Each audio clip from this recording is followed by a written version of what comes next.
Thank you, everybody. I'm really excited to be here, and hopefully I can add some value. I know I stand between you and the break. So my name is Yoli Chisholm. I run digital demand generation for Microsoft in the U.S. for the commercial side of their business. And on my team, I have media planners who run our campaign management and execution. We're also responsible for driving social selling and adoption of social selling within the organization. But today I really wanted to talk to you about my team that runs our social command center. We have about 80 people that run all the social media out of Washington. So let's meet the team.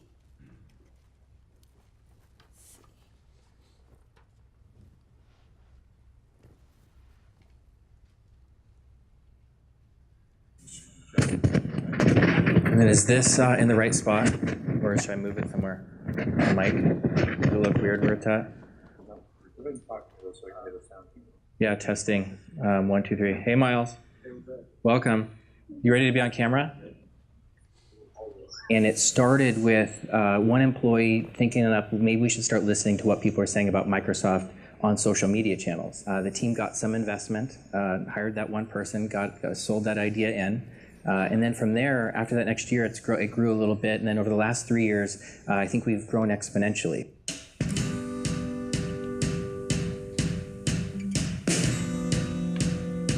Something that excites me about coming to work every day is I truly learn something new every day from the folks in this room. They're bringing different views as to how social media should be done, how we do it for different brands, whether that be consumer or commercial. My whole day is working with my team. We kind of monitor what everyone's doing, how many engagements are being posted from each brand, and we also pull pieces for reactive content. We're basically exciting and hyping up the people who are already fans, and that's sort of our big reactive goal, taking the people who are already fans and amplifying that.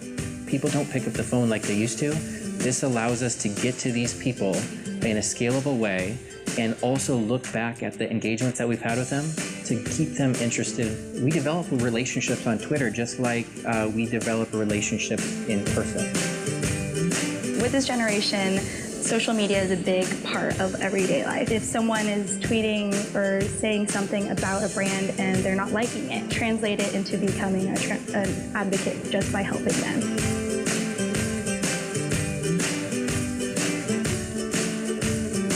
This role is geared more towards improving the customer experience, which the whole social command center is about. If any sort of sales or anything is a secondary goal to improving the customer experience.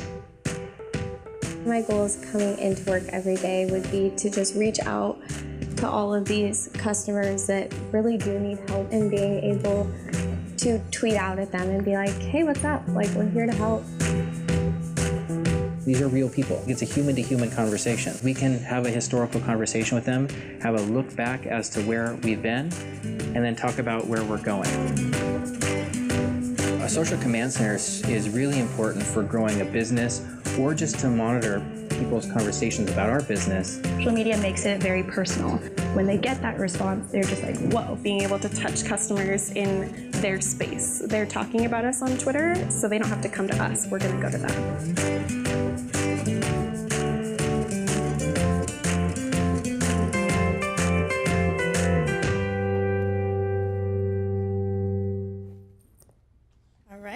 So that is our team out of Washington. And at Microsoft, our mission is to empower every person and every organization on the planet to achieve more. And as I talk to you guys about the 10 key things to turning Ranters into Ravers, the first thing is really having a mission that you can believe in and that acts as a guidepost when you miss the mark in social. Because we are not immune. We are like any other company that is open to having things go wrong in social media or hearing about customers who are unhappy. One example is when we launched our AI-driven chatbot, Tay, and had to take it down that very same day because Twitter basically taught Tay to go rogue. And the headlines basically speak for themselves. But fortunately, we had the social command center listening, and we were able to tell within the hour that something had gone wrong able to alert the business group, take it down, and issue an apology. And not only issue an apology, but also be able to explain, where we had gone wrong. And that brings me to my second point. When you're in social and engaging in social as a company, and you've seen many who have sort of gone down the wrong track in social, you really have to come with humility and be able to acknowledge when things don't go well. But what is actually equally important to acknowledging and externally when things don't go well, but it's also how you respond internally and how you're empowering your employees. And so this is just an excerpt from Satya's note to employees when we had the Tay incident. He basically was saying, keep pushing. I'm with you guys. Take the criticism with the right spirit. Exercise empathy with those that you're engaging with in social and who have been hurt by Tay. But the key is to keep learning and keep improving. And that really brings me to my third point. You have to make sure that your employees are empowered to serve well. And it's not only the tools and technology and resources that you provide them, but it's also the right culture. Because social has really changed the way we engage. Can you guys hear me okay? Okay, great. So at the Social Command Center, we've really got our hands full. We manage 110 social channels, about 24,000 daily interactions, and then about 1,200 daily engagements. That's where we're having one-to-one engagements with customers and prospects. And then we manage 60 daily sort of brand posts for a slew of audiences and different brands under the Microsoft brand. And in terms of the capabilities that we have within social, our Social Command Center, we're listening. We use the Sprinkler platform. We drive engagement. We do lead nurture. So the earlier gentleman also talked about how does marketing drive revenue. Our Social Command Center drives revenue. We have an editorial team and a design team. And then we do paid media through Sprinkler platform for amplification. And then we're also handling responding to reviews. And all of that is in an infrastructure that is tied together and connected with analytics. And this just gives you a glimpse into our marketing tech stack and where sort of social falls in there. There's a slew of tools that we leverage and are attempting to sort of connect the buyer's journey. It's, as you know, that's a lot of tools that you kind of have to connect from an ad tech and marketing technology standpoint. So this really helps us with our fourth point, which is we need to be set up for speed. For that earlier example, that's an extreme example, but really you need to have your team have the resources to respond quickly and solve problems for our customers. And so that really comes to sort of the engagement model that we have put together. And really what it is, it's a framework that allows us to support the different types of engagement we have. They've kind of been put into 4 buckets here. So we have one engagement type, which is just support. And you can see about 26% of our engagements over the course of the year, about 80,000 of those engagements, are in the support bucket. And then about 8% are prospects. These are people who may not be customers of ours, but are engaging in a particular area where we have some business or solutions or services that could support them. And then about 63% of our engagements are our fans. These are people who are our customers, who love us, who we're trying to get to engage more deeply with us. And then about 4% are detractors, or folks who are just not happy with us. And so I'm just going to take you through some examples of each of those engagement types. So in our support model, there tends to be sort of 3 tiers of support. The first is sort of folks that are requesting product tips. We drive them to tutorials, we drive them to FAQs, we might connect them with a customer service person in Tele. The second are sort of billing and installation issues. And then the third is, we hear about it in social when something's out, when a platform's out, or when they're having technical difficulties with our software.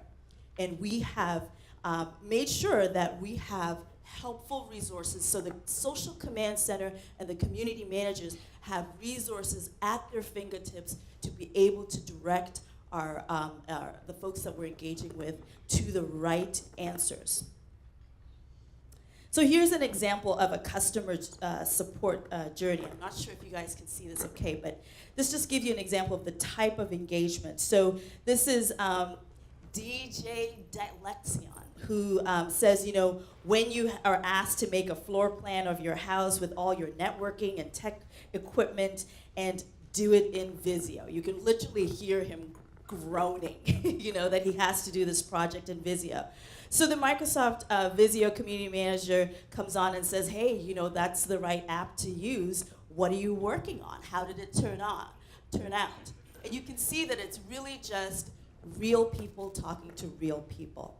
And so he goes on to says, it turned out okay. I need to figure out how to do the cabling properly, and then asks a question. And so we respond with yes, getting that right might be an issue. And actually, ultimately, over the time, drive him to some tutorial content, provide him a link to some tutorial content that actually, at some point he says, thank you, the solution worked, and I practiced a bit, and we're like, glad we could help.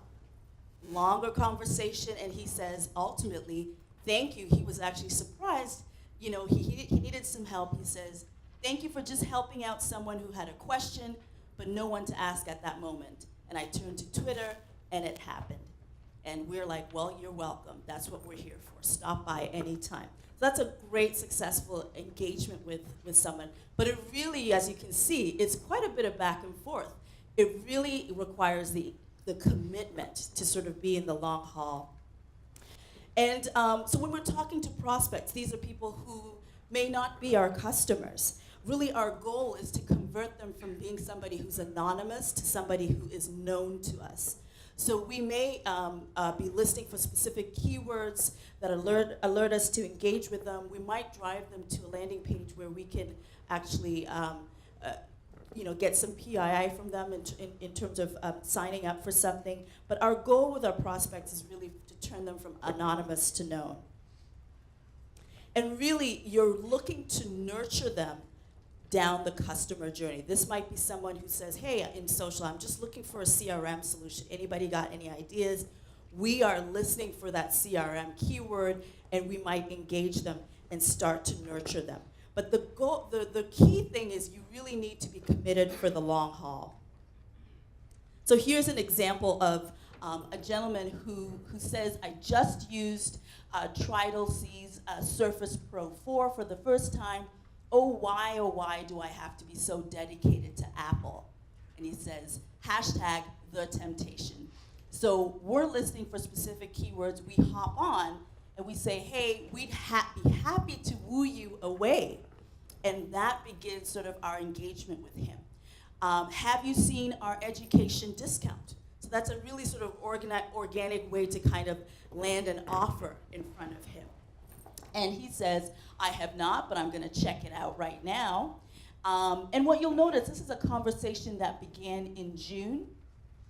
And then he re-engages and mentions us a few months later, so in August, and says, hey, Surface, you've officially wooed us. And so this is why I say you really have to be committed for the long haul and have the tools that have the historical, we know that we've engaged with this person before, we know that we've had a conversation with him, and we can engage in an organic and natural way. And so when he says, yeah, you guys wooed me, I officially ordered my first Microsoft product, shh. And then we're back in and we're saying, hey, we can keep a secret. And well, what did you buy? And then he tells us the Surface Pro 4. And we know that we had engaged with him on that conversation. And then we offer to provide him some tips to setting up the Surface Pro 4. And so you can see that it's really sort of engagement for the long haul.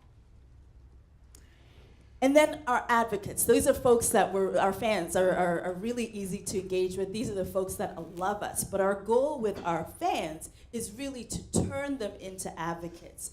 You never know who's tweeting at you. You never know how many followers they have. You never know how they could actually influence their own follower base. And so we really take the time to engage one-to-one with our fans. We might create some custom content. You can see this is a custom image that was actually designed in the studio really quickly. We have their handle in the image, and we are engaging with them. And really, for us, we are really thankful for the customers we do have, and we don't take any of them for granted. Here's an example of somebody who's a fan. He says, wow, at Microsoft, at Surface, you guys have always been my favorite, and the new products are fantastic. Take my money. So he must have just seen an ad for Studio, or maybe he had seen a talk that we had done launching our Studio product. And so he asks, so we say, hey, are you interested in signing up for the pre-order, and provide him a link for that. And you can see when he finally purchases his Surface, he sends us a meme. I purchased my at Service Studio the other day, and he's got that funny meme, and we're in there, and we've got that historical conversation with him, and we can say, we can't wait to see what you will do with your studio. And so we get to the detractors, and these are the folks who are really not happy with us. And really our goal is to convert folks who are ranters into ravers. And the key is really having genuine empathy for whether it's a frustration that they have or whatever dissatisfaction or inconvenience it is that they're having. And so we've really trained our community managers to really probe for how they can help. So here's an example. Dennis says, you pick up a new laptop, Asus, expecting heaven, and you get hell, while Windows 8.1 spins you out. Brr. So the Windows community manager hops on and says, hi, Dennis, we'd love to try and help. Could you give us more detail about what's troubling you? And the key is really to be quick with your responses and to really empathize with what he's going through. And he says, thanks for your interest in my tweet. The transition from Vista is quite easy, but it's just slow. And then we say, we understand the transition can be an adjustment. Have you checked out this tutorial? He ends up checking the tutorial. He says, I'm very impressed that you guys actually talk to consumers. And that is a very common reaction that we get all the time. I'll look at the tutorial, and then we say it's our pleasure. And we actually will end up following up after this engagement to see if he's been successful. And you have to have a genuine curiosity about what they're working on. A lot of the folks that we are dealing with are professionals in the workplace, or small business owners, or enterprise business decision makers like yourselves, and they might be having challenges with their technology. So here's an example. Pavlo says, I'm creating grant charts for project planning with MS Excel and MS Project. Not my favorite part. And so we hop on and say, hey, nice looking Gantt chart. What projects are you working on? So really exhibiting that curiosity. And he says, this project is for creating a navigation system for underground parking lot, that there is no GPS signal using beacons technology today. And we say, hey, that's pretty cool. So what we'll do is we'll tell our design team, hey, this guy is working on this project using MS Project and Excel. Our design team, as you'll see further in the conversation, actually created an image. This is an image of, and we put his handle in the image, and we say, a hero for everyone who has ever gotten lost in a parking lot.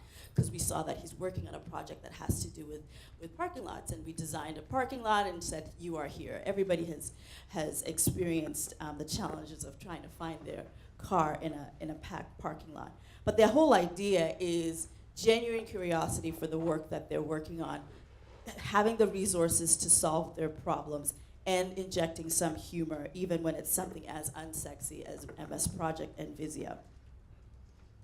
Here's another a detractor customer journey. Liam says, I would say that roughly 10 times a day I consider whether I'm cut out for a Microsoft Excel or not. this is somebody who's having a challenge, learning Excel, and we say, hey, we think you are, Liam. How often do you use Excel? And it's really just engaging in a conversation the way you would offline. And Liam says, hey, thanks, I use it all day in intervals, but I just get stuck with formulas, etc., and formatting cells. We're here for you. Do you have any question? And he says, yeah, I would love a guide or some sort of handbook would be great. And we have a link to be able to provide to him. And so it's really just that continuous probing for questions and ultimately being able to provide links to what would help solve his problem. And he says, very handy, just what I needed, thanks. And then my last point is really just to have fun, because you're dealing with real people, real interactions, and they're so unpredictable. And but humor is definitely universal. So here's a guy who says, never put your trust into somebody that uses Bing as a search engine. And so Bing, we came on and we sent him a meme, and you can't see it animated here, but it just says, why not? And he responded and loved that. But basically, you've got to have a good sense of humor. Here's another one. He says, hey, Outlook team, is there any chance we can get support for embedded GIFs and emails? It would make my day so much nicer. Please, with the cat GIF. And we provide him a link to some resources that can actually help him with that. And he basically says, I love you. And then we send him back a meme and say, hey, we think you're feline too, with a cat meme. And he sends another meme back to us. So you gotta empower your folks to be just authentic and sort of really engage the same way the detractors are sort of engaging with them in social. Have fun with it. So really, the 10 things, you gotta have a mission you can believe in that acts as a guidepost, and this is really important. It has to be a mission that you actually live and your community managers live. Have humility, acknowledging when things go wrong, but make sure that your people are empowered to serve well. You need to be set up for speed, so you need to have the right tools, technologies, and tactics. And then you need to have helpful resources that you can have your community managers provide answers and respond really fast. And when you're talking to prospects, you're really nurturing them over the long haul. And you want to be able to follow up. So you want to make sure you have the tools that have that historical record of the conversation. And be thankful for your fans, and you're really trying to turn your fans into advocates. Display genuine empathy, genuine curiosity, and have fun.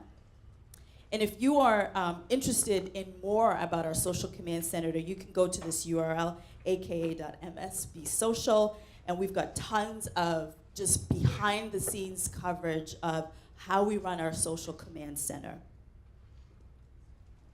So my name is Yoli Chisholm. I encourage you guys to connect with me on LinkedIn. If you have any questions, I'm happy to answer any questions you have today.